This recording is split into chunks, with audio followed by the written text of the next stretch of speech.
अभी हम टॉपिक देखेंगे रिफ्लेक्स एक्शन। तो रिफ्लेक्स एक्शन क्या होता है कि जब भी हम कुछ ऑल ऑफ सडन में एकदम फास्ट मूवमेंट करते हैं बॉडी का, तो उसको ही क्या कहते हैं, उसको ही कहते हैं रिफ्लेक्स एक्शन। तो फॉर एग्जांपल यहाँ हमने एग्जांपल लिया है, अगर मान लीजिए हमने क्या है किसी कैंडल के ऊपर हाथ लगाया, तो हाथ लगाने के बाद क्या हो जाएगा, तो हाथ लगाने के बाद हमारा बॉडी उसको इमीडिएटली रिएक्ट करेगा, राइट। तो यहाँ क्या हो गया कि यहाँ मान लीजिए, अरे यार, कैंडल है, कैंडल को हमने हाथ लगाया, तो जैसे हमने किसी हॉट ऑब्जेक्ट को हाथ लगाया तो क्या हो जाएगा, तो डायरेक्शन ऑफ, यानी कि यहाँ से हमारा ये सिग्नल जो है रेड कलर का जो है, तो रेड कलर के जो भी नर्व्स है वो कौन से एफरेंट, यानी कि वो कहाँ, स्पाइनल कॉर्ड, और स्पाइनल कॉर्ड से ब्रेन की तरफ इंफॉर्मेशन लेके जा रहे हैं। तो जब मान लीजिए हीट बहुत ज़्यादा रहेगा, तो ये एफरेंट जो न्यूरॉन है, तो जिसको हम सेंसरी न्यूरॉन ऐसे कहते हैं, यहाँ एक्टरली सेंसर से, तो सेंसर ने इन्फॉर्मेशन पास किया, तो यह लाल लाल जो पोर्शन है यहाँ से, यानी कि जो लाल पोर्शन दिख रहा है, तो यहाँ जो बैक साइड ऑफ जो स्पाइनल कॉर्ड है वहाँ तक, वहाँ से ये सिग्नल गया। उसके बाद क्या, इंटर न्यूरॉन आते हैं। तो इंटर न्यूरॉन को अगर पता लग गया कि ये अगर जो हीट है बहुत ज़्यादा है, तो इमीडिएटली मोटर न्यूरॉन को इमीडिएटली सिग्नल चला जाएगा, और वो सिग्नल कहाँ जाएगा, मसल के पास जाएगा, और मसल क्या करेगा, फटक से हाथ, क्या देखिए यहाँ से हाथ क्या हो गया, पीछे हो गया।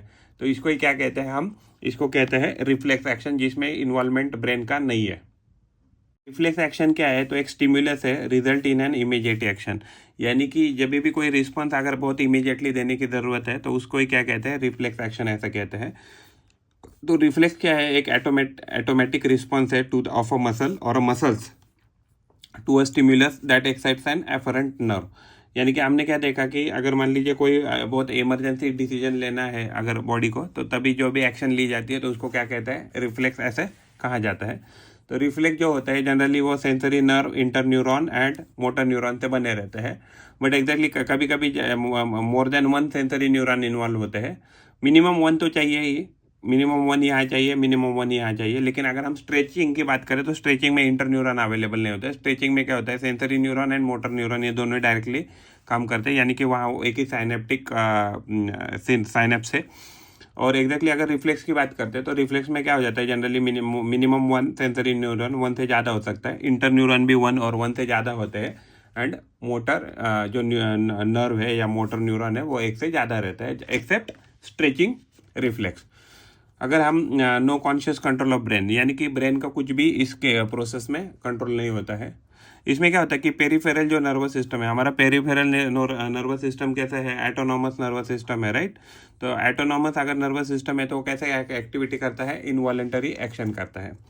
Spinal cord and brain stem क्या है, तो ये रिस्पॉन्सिबल रहते हैं रिफ्लेक्स मूवमेंट के लिए। तो रिफ्लेक्स मूवमेंट में कौन कौन इन्वॉल्व है, तो ब्रेन स्टेम इन्वॉल्व है एंड स्पाइनल कॉर्ड इन्वॉल्व है।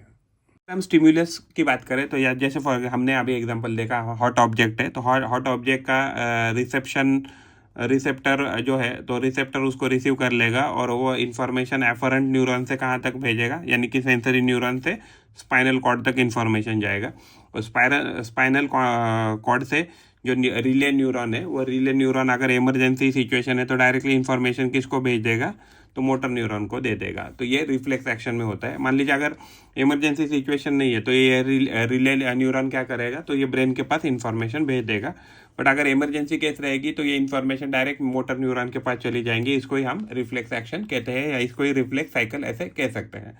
तो सिग्नल क्या होता है कि ब्रेन के पास बिल्कुल भी जाते नहीं अगर रिफ्लेक्स एक्शन है तो रिफ्लेक्स क्या है, ये सिंपलेस्ट सर्किट है इन द नर्वस सिस्टम, यानी कि ये सबसे ईजीएस्ट है। यानी कि इवन हमारा जो नर्वस सिस्टम है, नर्वस सिस्टम ब्रेन होने से पहले क्या हुआ था बॉडी में डेवलप, तो रिफ्लेक्स सिस्टम डेवलप हुआ था।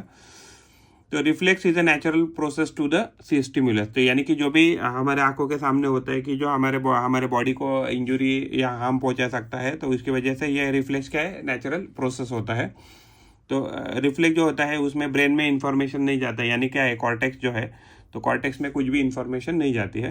वोमिटिंग क्या है, एक प्रकार का कॉम्प्लेक्स रिफ्लेक्स है जिसमें हमारे बॉडी को प्रोटेक्शन मिलता है फ्रॉम हार्मफुल सब्सटेंसेस, कि जो कि हमारे स्टमक या थ्रोट में है, तो उसको बाहर निकालने के लिए वोमिटिंग जो है वो कॉम्प्लेक्स रिफ्लेक्स बॉडी परफॉर्म करती है। रिफ्लेक्स जो ये टर्म है, तो ये एग्जैक्टली कॉइन किया था बाय मार्शल हॉल इन 19th सेंचुरी। तो उन्होंने एग्जैक्टली सबसे पहले जो भी हम एक्शन करते हैं ऑल ऑफ सडन, तो उसको रिफ्लेक्स ऐसा नाम दिया था।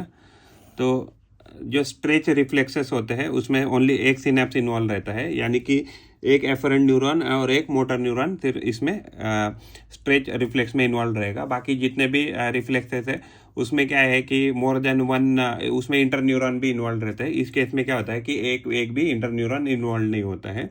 अगर हम रिफ्लेक्स आर्क की बात करें तो रिफ्लेक्स आर्क क्या है, ये न्यूरल पाथवे है, यानी कि नर्व का एक पाथवे है दैट कंट्रोल द रिफ्लेक्सेस। तो जो भी न्यूरल पाथवे जो कंट्रोल करता है रिफ्लेक्सेस को उसको क्या कहते हैं, रिफ्लेक्स आर्क।